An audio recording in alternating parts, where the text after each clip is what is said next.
This week on the Attraction Show, we head to Gatorland to see the park's health and safety efforts and meet a certain socially distant cryptid. Then we check out Universal Orlando's new safety procedures as it reopens to guests. Plus the latest theme park news and more, starting now.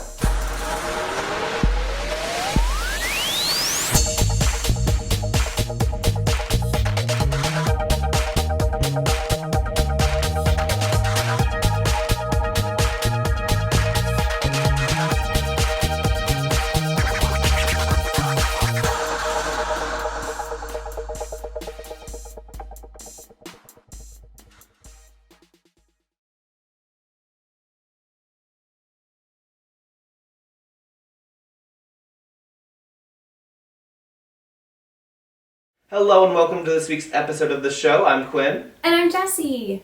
And we do have a big announcement at the end of the show, so make sure to stay tuned for that. But before we get to that, we're going to talk about our new guide on our website where viewers can find the latest updates on the parks, whether they have to wear masks and do temperature checks, all of the safety stuff.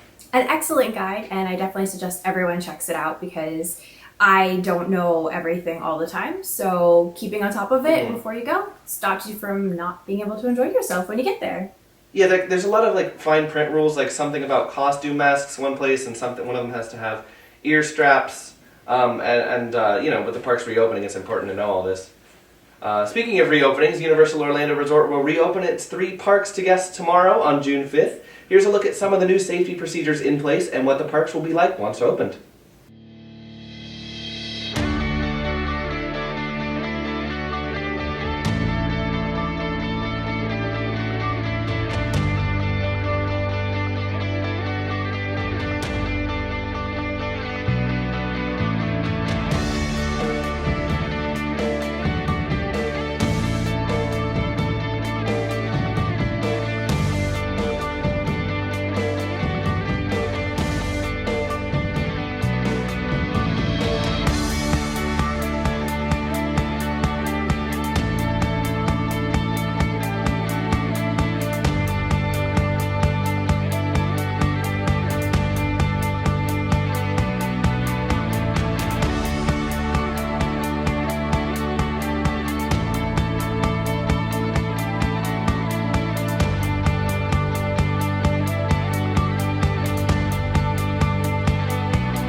Busch Gardens Tampa Bay has received its final approval to reopen to all guests on June 11th. All employees and guests aged 2 and up will be required to wear face coverings when visiting, and temperature checks will be required as well. Pretty standard. Yep, it's, what we've been seeing across the parks, and I mean, it's, the golden standard, it seems like now. Exactly, which is another reason why we have them all posted on our website so that you can keep on top of it, because everyone's a little different, but it does seem to be the same trend with everything, so it's time to buy a mask if you're going to the theme parks, right? And I saw, Universal actually has like exclusive masks now, and I know Disney has theirs coming out. So, you can be a little fun and themed while you're being safe. Universal Orlando has reopened nearly all of its hotel resorts ahead of the park's reopening.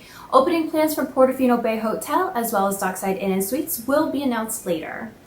This is great. I love going to the hotels. I know maybe it's not the best time yet to just go and hang out there for for some food or anything, but it's great that they're there and open for anyone who needs a hotel in the area.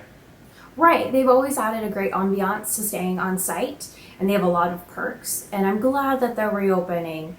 I know that kind of helps boost the attendance of the parks. Walt Disney World has announced that as a result of implementing its new theme park reservation system, FastPass Plus and Extra Magic Hours will be suspended, and all existing dining and experience reservations have been canceled. Guests will be able to book new reservations, which will be offered in limited numbers closer to the park's reopening date next month. This is kind of a little bit of a bummer, but big news. I mean, I feel like I just got this new system down, and now they're going to be giving us a brand new system.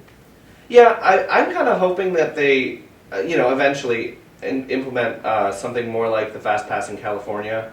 Right. Max Pass, I believe it's called. I'll be excited when they announce it, of course. I'm sure we'll have stuff up on our website to help guide everyone through it and how it's going to change. They did send out a couple emails to pass holders and DVC members, kind of getting us ready for what this new system is going to look like.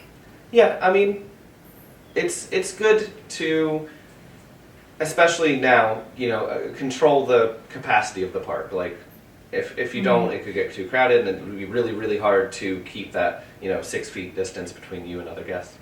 Exactly. So for more details on the news in the queue this week, along with everything else going on in the theme park world, head to attractionsmagazine.com.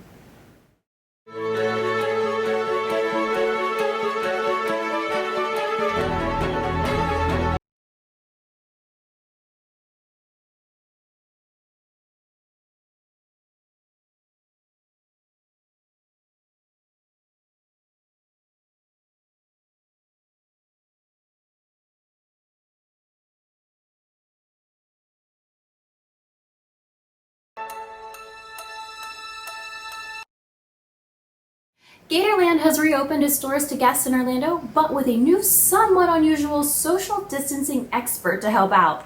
Over to you, Banks. So I like to consider myself a bit of a cryptozoologist, as they say. I know a few Bigfoot around the country. In fact, near my hometown, we have the Falk Monster. But here at Gatorland, they have something called the socially distant skunk ape. Well, with all the major theme parks reopening with all the COVID-19 and the socially distanced measures put in place, we just saw Universal Orlando, so I'm here at Gatorland Orlando to see how the smaller parks are doing. I'm going to grab my mask, we're going to head inside and find out some more details and see if we can find this skunk ape. All right, so I'm here with Dan Caro. He is the creative director here at Gatorland. Dan, how are you? Oh, hold on. Whoa. Okay, we're separated. Oh, that's right. Yeah. Social distance. We did it. 6 feet. We got it. Thank you. We're distant. We're good. Thank you. I got to get used to this. This is my first interview. We do too. So in order to make sure that people in the park stay socially distant, we have the social distance skunk ape on hand to help us out with that. So he's insistent that you stay distant. He's also kind of a germaphobe, so he goes around the park cleaning everything. Most skunk apes smell pretty bad. He smells like disinfectant and hand sanitizer, which, that's not so bad at all. Yeah. He just goes around the park. We've kind of trained him to be a little bit gentler about it than he was with us, but he'll go around and just kind of remind people to be socially distanced, and he says it's always wise to sanitize, so Great mottos. no, absolutely. Do you want to talk to him? Yeah, we could talk to him. Skunk ape, come on, right there. Good. All right. So what is the most important thing for you to make sure guests know when they visit Gatorland? He said there are hand sanitizing stations conveniently located all throughout the park. Gatorland added hand sanitizing stations and wash stations everywhere, right? I don't want to tell him that. That's not where it goes. He says, try it under your arms. It's cool and refreshing, but that's him. That's not, I haven't tried it. So, yeah, yeah. We have social distancing placards that we've placed at all of our lines, so you can tell how far away you need to be from other people that are waiting in line. There are several shows where we couldn't guarantee social distancing, like our Jumperoo show, so that won't be in operation. All of our rides, we've made sure that every other seat is what's available, and then in between every ride our crew comes in and cleans everything top to bottom before the next group of guests get on. So we've been really serious about this, and we want to make sure our guests feel safe, and so far our guests are really happy with all the measures we put in place.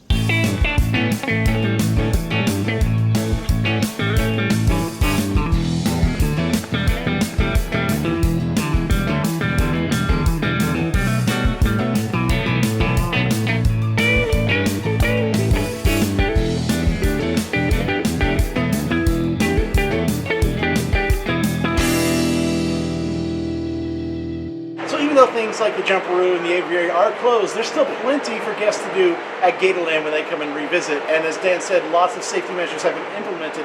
They even wrote a 32-page handbook for the employees to learn about all the safety guidelines they're implementing. And you can see right here in this theater, they've got red tape on every other row to keep guests distance from each other while they still watch and enjoy the shows. Things like the off-road buggy ride, they implemented distancing by taking out rows so that people can still sit and enjoy it at a reduced capacity. So when you come visit Gatorland, you're still going to have a good time. All employees are required to wear face masks. We also get our temperatures checked every day. They're interviewed to make sure that there were no changes, like we didn't travel anyplace else or interact with anybody aside from our immediate family, so we're being very careful with that. There's a lot of other safety protocols we put in place. You could see everything on our website. So we have a video that we put up that really talks about all of the safety protocols that we've put into place. The park is also only going to be at 25% capacity for its phase one.